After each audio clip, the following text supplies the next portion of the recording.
Hello my future scientist. तो कैसे हैं आप सब। मैं ऐसा करती हूँ हम सब लोग एकदम मस्त हो, स्वस्थ हो और अपनी पढ़ाई में एकदम बिंदास तरीके से व्यस्त हो। तो बच्चों, आज हम बात करने वाले हैं गुलाम्स के नियम। जी हाँ, गुलाम का नियम, जो कि बहुत ही इम्पोर्टेंट है क्लास 12th में। क्लास 12th के पेपर को अब जब भी उठा के देखेंगे तो गुलाम्स का नियम आप जरूर देखेंगे, या तो डायरेक्टली या तो इनडायरेक्टली, बट देखेंगे ज़रूर। या तो गुलाम का नियम आएगा या तो गुलाम का अनुप्रयोग आएगा, बट आता ज़रूर है। तो चलिए इस वीडियो में हम देख लेते हैं गुलाम्स का नियम, और आपका जो 5 नंबर है फटाक से पक्का कर लेते हैं। जी हाँ, इस वीडियो में हम बात करेंगे गुलाम का नियम क्या है, गुलाम के नियम का अनुप्रयोग क्या है, और गुलाम का जो नियम है वो डेली लाइफ में हम कहाँ देख सकते हैं।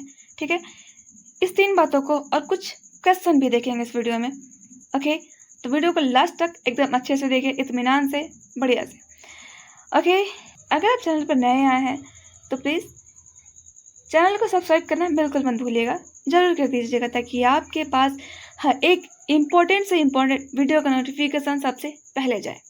ओके, तो चलिए वीडियो स्टार्ट करते हैं। गुलाम का नियम, ठीक है, तो ये कहाँ लागू होता है गुलाम का नियम। तो सबसे पहले अगर हम बात करते हैं इस नियम का, तो जो ये नियम होता है सिर्फ 2 आवेशों के मध्य होता है, यानी कि ये जो नियम है आवेशों के बीच में ही लागू होता है और कहीं नहीं। ठीक है, ये जो नियम है सिर्फ इतना ही है, और यही नियम हमारे 5 नंबर दिला के जाता है। ठीक है, तो बहुत इंपॉर्टेंट है, ध्यान से देखिए, और बहुत आसान भी है। ओके ना, ये नियम क्या कहता है देखते हैं। तो गुलाम का नियम आवेशित कणों के बीच स्थिर वैद्युत अंतःक्रिया का वर्णन करता है। यह बताता है कि 2 बिंदु आवेशों के बीच बल F आवेशों के परिमाणों के गुणनफल के समानुपाती होता है, और उनके बीच के दूरी के वर्ग के व्युत्क्रमानुपाती होता है। बस खलास। जी हाँ, बस इतना ही नियम है इनका। इसको याद करने का बहुत ही आसान ट्रिक है, चलिए देखते हैं और इसको इस वीडियो में फटाक से याद भी कर लेते हैं। तो इस नियम का जो गणितीय रूप है वो कुछ इस प्रकार है, F इक्वल के Q1 Q2 अपान में R स्क्वायर। अगर हम बात करते हैं कि F क्या है, तो F जो है स्थिर वैद्युत बल है, Q1 Q2 क्या है, तो उनके बीच का बिंदु आवेशों के परिमाण है, और जो R है उनके बीच की क्या है, डिस्टेंस यानी कि दूरी है। ये बहुत इंपॉर्टेंट है। कूलाम यानी कि के जो है क्या है, कूलाम स्थिरांक है। इसका जो मान होता है 9 × 10⁻⁹ होता है। ये पूछता है कहाँ पर, आपके MCQ में पूछ लेता है। और इसका जो मात्रक होता है newton metre square upon coulomb square, ये भी बहुत इंपॉर्टेंट है, तो इसका बहुत ही ध्यान रखिएगा, और अभी के अभी इसी वीडियो में लर्न भी कर लीजिए। ओके, वीडियो पॉज कीजिए, इसको 3 बार बोलिए। कूलम का जो स्थिरांक होता है, जो उसका मान होता है 9 × 10⁻⁹ होता है, मात्रक जो होता है newton metre square upon coulomb square होता है। I hope it is clear. तो हम बात करते हैं इसका मात्रक का, तो जो इसका यूनिट होता है SI यूनिट, वो होता है न्यूटन। ओके, जिसे N से डिनोट किया जाता है। ये तो था इनका रूल कूलम का, लेकिन हम बात करते हैं याद कैसे होगा। तो फटाक से याद कुछ इस प्रकार से होगा, आइए देखते हैं। 2 आवेश होते हैं, उनके बीच लगने वाला जो बल होता है वो समानुपाती होता है। क्या होता है, समानुपाती। कुछ इस प्रकार से लिखेंगे, ठीक है, और उनके बीच के दूरी के वर्ग के व्युत्क्रमानुपाती होता है।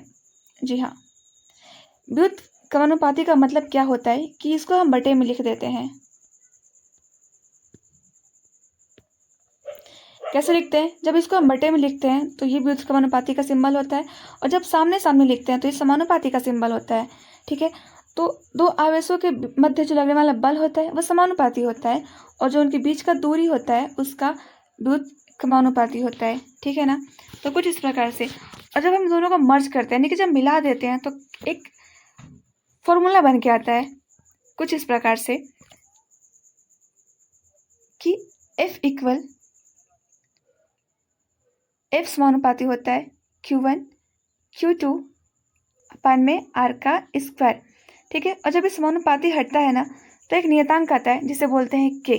कुछ इस प्रकार से कि F बराबर हो जाएगा K, अपना नियतांक हो जाएगा ये Q1 Q2 अपान में R का स्क्वायर। ये है फाइनली फॉर्मूला कूलम का। ठीक है, तो इसे आप बिल्कुल याद रखिएगा, और अच्छे से उस रूल को लिखने के बाद इस फॉर्मूला को लिखना आप बिल्कुल मत भूलिएगा। आप इसे जरूर और बहुत ही अच्छे से लिखिएगा। ओके, अब हम बात कर लेते हैं क्या, कूलाम के नियम की सीमाएं, उनके नियम की सीमाएं क्या हैं और वो कैसे काम करती हैं, कुछ इस प्रकार से। तो जो उनकी सीमाएं हैं कूलाम के नियम के, बहुत इंपॉर्टेंट है। ये 3 ही है, बट बहुत इंपॉर्टेंट है, मैं फिर से बोल रही हूँ। तो क्या है कि यह केवल बिंदु आवेश हो या गोलाकार आवेश हो या गोलाकार आवेश वितरण पर ही लागू होता है। ठीक है, ये बिंदु आवेश के लिए होता है या फिर गोलाकार आवेश के लिए होता है, बस इतना ही है। दूसरा पॉइंट क्या बोलता है कि जब आवेश प्रकाश की चाल के करीब चाल से चलता है तो सापेक्षतावादी प्रभावों को ध्यान में नहीं रखा जाता है। ठीक है, और थर्ड पॉइंट क्या बोलता है कि यह केवल निर्वात या वायु में ही मान्य है तथा भिन्न परावर्तनांक गुणों वाले माध्यम में सीधे लागू नहीं होता है। जो कूलाम का नियम होता है ये सिर्फ और सिर्फ कहाँ लागू होता है, निर्वात में। Okay, is it clear? तो लगे हाथ एक क्वेश्चन देख लेते हैं जो कि बहुत इंपॉर्टेंट एंड ध्यान से देखिएगा, ध्यान से पढ़िएगा, और जो मैंने फॉर्मूला बताया है ये उसी के बेस पे है। ठीक है, तो ये क्या है, पहला क्या बोलता है प्रश्न कि यदि दो आवेशों के बीच की दूरी दोगुनी कर दी जाए, क्या जब r को हम दोगुनी कर दें तो उनके जो बीच का बल होता है वो क्या होगा, क्या प्रभाव पड़ेगा? ऑप्शन है ए, यह दोगुना हो जाता है, बी समान रहता है, सी आधा हो जाता है, डी यह घटकर 1/4 हो जाता है। अगर आप कूलाम का नियम अच्छे से समझ गए होंगे तो आप इसे कमेंट बॉक्स में ज़रूर बताइए कि ये क्या होता है। छोटा सा हिंट्स मैं आपको देती हूँ कि ये कैसे होगा। तो ये सिर्फ इतने से हो जाएगा जो मैंने बताया था कि प्रोपोर्शनल टू, यानी कि ये r का स्क्वायर की व्युत्क्रमानुपाती होता है, बस इसी से हो जाएगा। अब r का मान आपको रखना है यहाँ पे 2, बाकी आप बताइए। वो तो था कूलाम का नियम और उनकी सीमाएं, लेकिन अब हम बात करते हैं जो कूलाम का नियम होता है वो डेली और प्रैक्टिकल लाइफ में हम इसे कहाँ देख पाते हैं।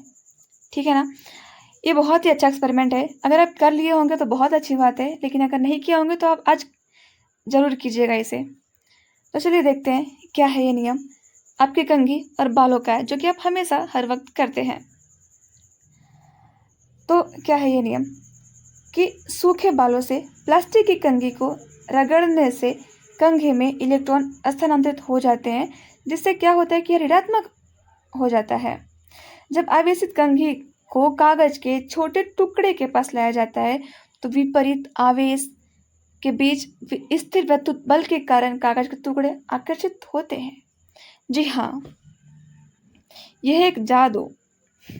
ठीक है, क्या होता है इसमें कि जब आप अपने बालों को कंघी से रफ करते हैं, यानी कि कंघी को रगड़ते हैं अपने बालों से, तो आपके बालों से इलेक्ट्रॉन्स कंघी पर आ जाते हैं और जो कंघी होता है वो क्या हो जाता है, नेगेटिव चार्ज हो जाता है, ऋणात्मक हो जाता है।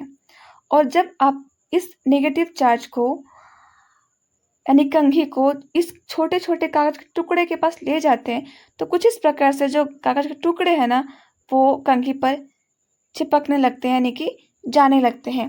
तो ये होता है आवेश, यानी कि जो कागज होता है वो पॉजिटिव होता है और जो कंघी है वो नेगेटिव है। तो क्या होता है कि आवेश अपने तरफ आकर्षित करने लगता है नेगेटिव पॉजिटिव को, कुछ इस प्रकार से। Okay, I hope it's clear. दूसरा एग्जाम्पल क्या है, धरती पर विद्युत आघात। अभी बरसात का मौसम चल रहा है, देखा तो होगा ही आपने, लेकिन नहीं देखा होगा तो देख लीजिएगा। ठीक है, तो इसमें क्या होता है कि जब आंधी के दौरान बादलों के अंदर घर्षण के कारण वे आवेशित हो जाते हैं। ठीक है, जिससे निचला भाग क्या होता है, आमतौर पर ऋणात्मक हो जाता है। और जब आवेश का अंतर पर्याप्त बड़ा हो जाता है तो बादल और जमीन के बीच आवेश को संतुलित करने के लिए बिजली के रूप में निर्वहन होता है। क्या होता है, जब दो बादल आपस में टकराते हैं, ठीक है, टकराने के बाद क्या होता है, घर्षण होता है। और घर्षण से क्या होता है कि चार्ज प्रोड्यूस होते हैं। चार्ज कैसा होता है, एक पॉजिटिव एक नेगेटिव, यानी कि एक धनात्मक एक ऋणात्मक। जो जमीन का पार्ट्स होता है, जो बादल के नीचे का जो पार्ट्स होता है यानी कि जमीन का भाग, वो नेगेटिव चार्ज हो जाता है। और जो ऊपर का जो भाग होता है आसमान की तरफ का, वो पॉजिटिव हो जाता है। और जब नेगेटिव एंड पॉजिटिव चार्ज उत्पन्न हो जाता है तो उसकी वजह से क्या होता है कि बिजली उत्पन्न होती है और हमें गड़गड़ाहट की आवाज़ आती है और चिंगारी उत्पन्न होती है। तो यह गुलाम का नियम, जिसे हमने बहुत ही बेहतरीन तरीके से देखा। मैं ऐसा करती हूँ आपको एकदम अच्छे से समझ में आ गया होगा, और अगर आ गया है तो अगर अभी तक सब्सक्राइब नहीं किया तो कर लीजिए और वीडियो को लाइक भी कर दीजिएगा। अब मिलते हैं हम नेक्स्ट वीडियो में, जो कि इससे भी बेहतरीन एंड इम्पोर्टेंट होने वाला है। तब तक के लिए जय हिंद।